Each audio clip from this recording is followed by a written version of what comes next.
มาคุมกายจิตใจวุ่นวายหัวใจเศร้าหมองถ้าทนระทม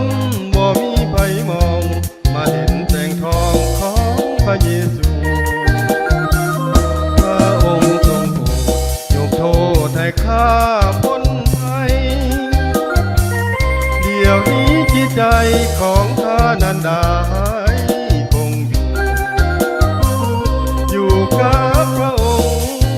ท่านคงสั่งสอนเถิดสู่สอนให้รู้ท่านเป็นผู้มีศีลธรรม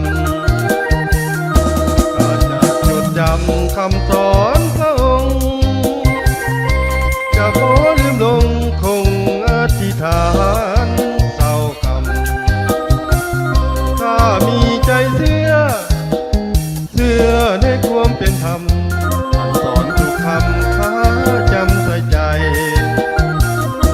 มาในวันนี้ข้ามีแต่ความสมหวัง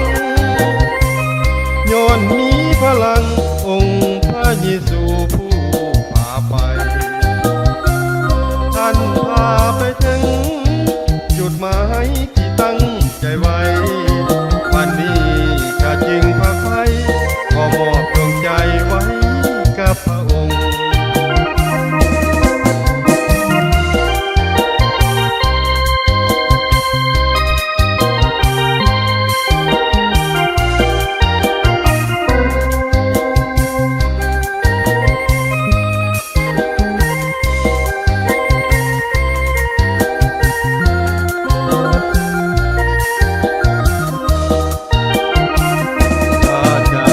จำคำสอนพระองค์